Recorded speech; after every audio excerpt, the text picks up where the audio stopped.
Ladies and gentlemen, welcome to another episode. This is episode 104 of the In Conversation podcast, and we have another good brother sitting with us today. Ladies and gentlemen, make some noise for Comedian Tez. Woo! They making noise? Yeah, well, you got a noise dropping button? a cues bomb for Comedian Tez, producer. It's gonna blow up. We gonna ask. I'm gonna add it later. Okay, cool.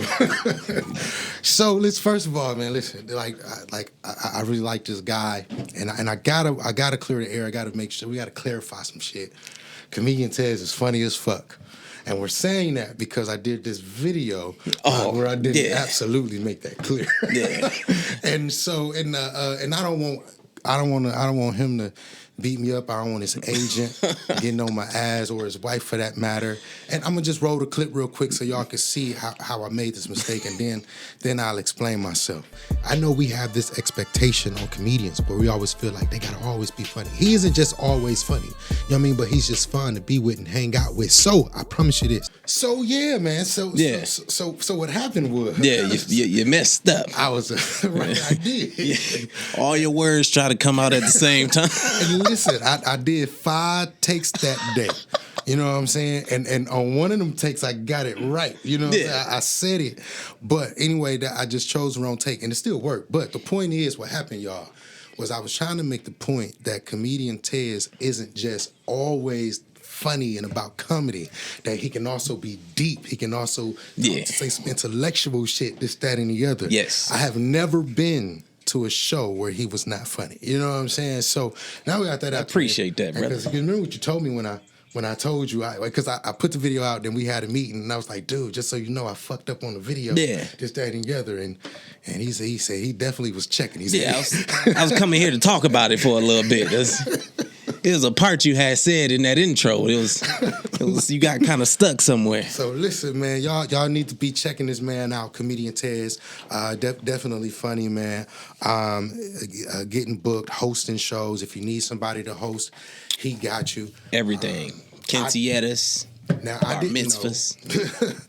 didn't know that the first time that I saw this man do stand-up comedy was his first time doing stand-up comedy. Yes. Yes, it was. And it's crazy because you had to remind me. I'm like, damn, that it really was. Yeah, it was. It was. Now, he been funny. He done been hosted shows and all that kind of stuff. Yeah. So let's talk about, like, you hosted a show. You hosted something here at KISS. Yeah. Here in Milwaukee. Yeah, so I started off before I even started doing like stand up or hosting bigger shows, like I was going to karaoke and I'll go so much and participate that somebody there was like, hey man, why don't you host? And I'm like, okay, cool, I can host. I liked it. Yeah. It opened me up to what I always have done, but yeah, it was just hosting karaoke and R&B night at KISS. Yeah.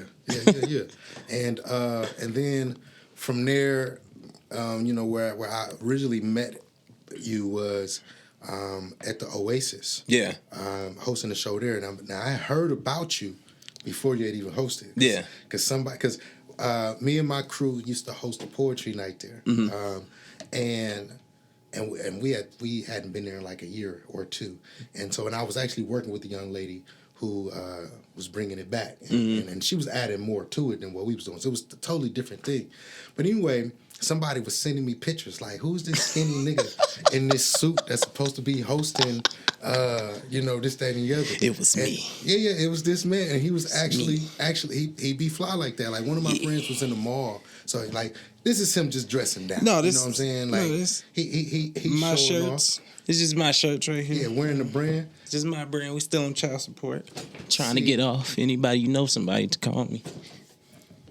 Well, I'm just now finding out about that shirt. About these shirts? Yeah. Oh, you know what? Like y'all really made that shirt. Yeah. Yeah, my logo on the back. Is that's what's up. Yeah. Yeah. So I'm not on child support no more, but I will still support you. I appreciate that. I got the ones that's actually for sale. It say socks right here. Okay. So it's like the acronym. Okay. So then, still on child support. I got you. Yeah, man. I'm happy to be off of child support. And what happened was I should have never been on child support. Nah, that shit. Because we have and still have 50-50 everything. Mm-hmm. But I got off of it eventually. And I still owed they butt. And I had a nice little amount of money coming back for taxes. Took it. Yeah, it's gone. But I don't owe child support no more. So anyway, man, I'm definitely still gonna support that shirt. I appreciate that. I'm gonna take that shirt as a memory of my accomplishments. For sure. You know what I'm saying? With the assistance of the government just taking my shit. Yeah. You know what I'm saying? No, for sure. Absolutely. Yeah. You did that. So the first time I saw you perform, and we was at Peace Spot. Yep. It was called Peace on the Mill. Yep. And there was a guy heckling you. Mm-hmm. You know what I'm saying? Let's. Do you remember that moment? I do. I do. I remember. Let's talk about that. I kind of blanked out. It's crazy though. It's crazy because that shows like my growth within the show. Mm-hmm. Because that was like I always been the funny guy, but that was my first time doing like, okay, now go do stand-up comedy. Right. So doing that, it's crazy because I can easily flip anything. You know, you say something, ha ha, but I don't know. I got offended somehow. I got rib niggas in school. Yeah. Oh yeah, it was easy, and it's easy. You know, rib and all that was cool, but I felt like what Erykah Badu say. I'm sensitive about my shit. Yeah. So it's like I'm doing my thing, and this motherfucker back there talking shit. Yeah. So I'm like, yo, fuck these jokes, man. Like, what up? You know? But now it's completely different with me now. Like, you know what I mean? Nobody heckled me, or I haven't been heckled since that, actually. Yeah. But I feel like I trained myself and put myself in a different mind to where I wouldn't really go there like that with a heckler again. Well, let me tell you, first of all, I don't remember what I had on that day, but I know I wasn't, you know what I'm saying? I wasn't completely satisfied with what I was wearing that day. And so... And I was with Spitfire Shine and some other people. And it just seemed like, and shout out to Unpredictable Drew, mm-hmm. who was one of the people that put it together, mm-hmm. and who was hosting it. And he was, attempting to kind of like mentor comedians at that time. Yeah. And he knew that he was inviting some people that, that like to rib. You know what I'm saying? Rib people in the audience, rib each other and all that stuff. And I'm cool with that. Like, if the shit funny, funny. Just don't talk about me. You know what I'm saying? Like, and so it took me a while to realize, like, oh, all these niggas is ribbing people. And I'm sitting like damn near in the front row. Yeah. So I politely, you know what I'm saying, like got up and moved to the back. Like, because it seemed like every time I go to a comedy show, I'm in front, niggas call me Ghost. You know what I'm saying? James St. Patrick or some shit. So you gotta say something back. So I politely go to the back. You know what I'm saying? And so what I respected and what I liked about you getting up, you know what I'm saying, is that you wasn't ribbing nobody. Yeah, no. You know what I'm saying? Until that nigga. Yeah, until he said something. Then it was different. You know what I'm saying? It was different. Got involved in something that ain't had shit to do with him. He was, like, all you had supposed to to been watching the dough. And smoking his cigarettes. And smoking his squares back there. I don't even know if he smoked squares. I don't know. He looked like a nigga that smoked squares. It was funny because you said, like, you look like you smoke cigarettes. Yeah.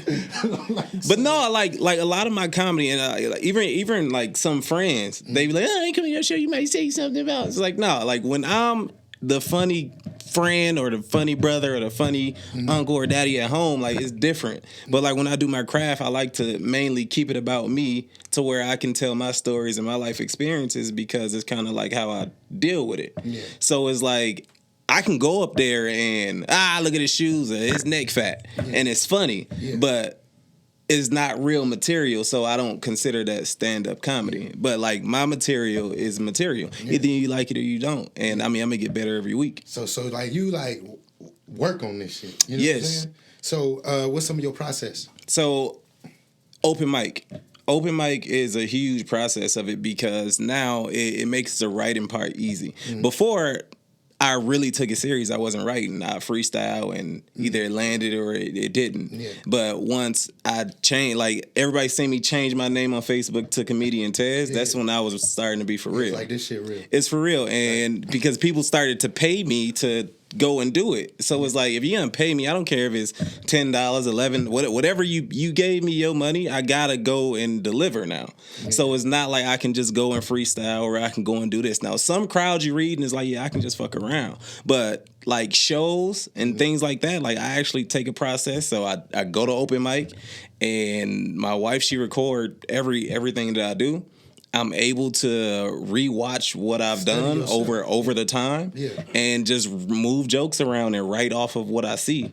Like, and that made my writing process easier now, because before it was hard for me to write. I hate writing. I still hate writing. But when I visually see me, I hear the jokes, I see what land, I see what don't.